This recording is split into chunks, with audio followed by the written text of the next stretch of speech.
Hey, hey, hey, it's Lisa with Easy Easy, where I try to do better, be better, share with you too. Today is the 22nd of January, 2025. How are you doing? Hopefully you're doing good. Can't see my eyes. Um, I'm going to read in the Apocrypha in the book of Judith, chapter 5. And it's only got like 25 verses, so it'll go fast. The word of the day is fribble, Fribble, fribble, not a word I've heard of. Fribble means to act in a foolish or frivolous manner. Trifle, trifle, I think it's trifle. Fribble, Fribble, fribble. The kindergartners played in a fribbling way. Or, yeah, something like that, fribble. Okay, I hope you're doing well. I hope you're staying warm. It is pretty cold here, but not so as cold as other places. When the sun's shining, it's great. If you're in the sun, if you're in the shade, not too good. It's pretty cold, but keep ourselves warm, covering our feet and our head up. You'll be all right. Okay, dear Father, thank you for this day. Thank you for another day to do better, be better. Thank you for those that come to this channel. Bless them and their family. Keep us strong and thoughtful of you, and all things should glorify you in all we do. Help us be a blessing to others, and help us stay strong in these times of uncertainty. And I pray for the government and that they do the right thing as well. In your name, Jesus, amen. Okay, chapter 5. I guess I should put these on. I can read it out here, but sometimes some of the words kind of look not so understandable, since they're like most of them are names you've never said in the first place. Then Holofernes, the commander-in-chief of the Assyrian army, was told that the Israelites had prepared for war and had closed the passes of the mountain and fortified every mountaintop and put barricades in the level country. And he was exceedingly angry, and he summoned all the princes of Moab and the generals of Ammon and all the governors of the seacoast, and said to them, "Tell me, you Canaanites, what is this people that occupies the mountain country, and what cities do they inhabit?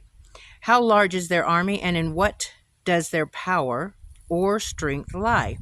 What king has risen over them as leader of their army? And why have they alone, all of the inhabitants of the west, refused to come and meet me?"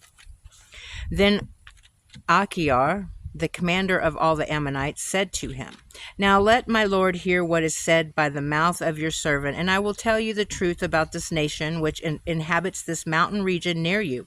Nothing false shall proceed from your servant's mouth. This nation is descended from the Chaldeans. In former times they lived for a while in Mesopotamia,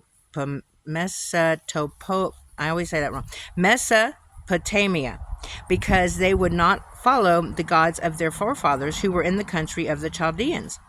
But they left the ways of their ancestors and worshipped the God of heaven, a God whom they had come to know. And their parents drove them out from the presence of their gods, and they fled to Mesopotamia and lived there a long time. Then their God told them to leave the place where they were living and go to the land of Canaan. So they settled there and grew rich in gold and silver and very many cattle.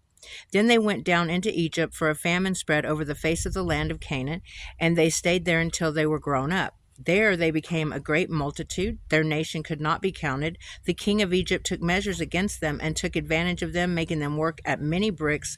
They degraded them and made them slaves. Then they cried to their God, and he afflicted all the land of Egypt with incurable plagues, and the Egyptians drove them out from among them. God made the Red Sea dry up before them, and he set them on the road to Sinai and Kadesh Barnea. And they drove out all the inhabitants of the desert and lived in the country of the Amorites. And they were so strong that they destroyed all the people of Heshbon, and they crossed the Jordan and took possession of all the mountain region. They drove out before them Canaanite and Perizzite and Jebusite and Shechem and all the Girgashites, and they settled there for a long time. And as long as they did not sin against their God, they prospered, for God, who hates wrongdoing, was with them. But when they abandoned the way he had determined for them, they were utterly destroyed through many wars and carried off as captives to a country that was not their own. And the temple of their God was leveled to the ground, and their cities were taken by their enemies. Now have they turned to their God and have come back from their dispersion. So now they have turned to their God and have come back from their dispersion that they suffered, and they have taken possession of Jerusalem, where their sanctuary is, and they have settled in the mountain region, for it was unoccupied. Now, your majesty, if there is any fault of ignorance in this nation, and they are sinning against their God, and we perceive that they are guilty of this offense, then we can go up and defeat them.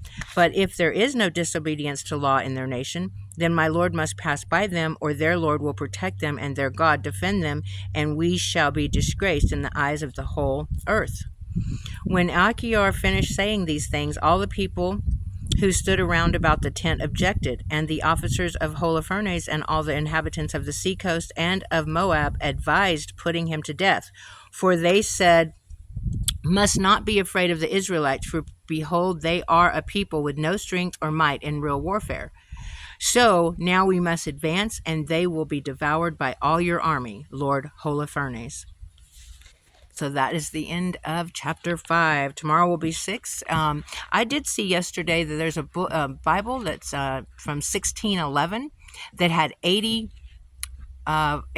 or was it 84 books in it. So they did take these out for a reason, and I think that there's some clues in there and some things we can learn by reading it. So thanks for joining me.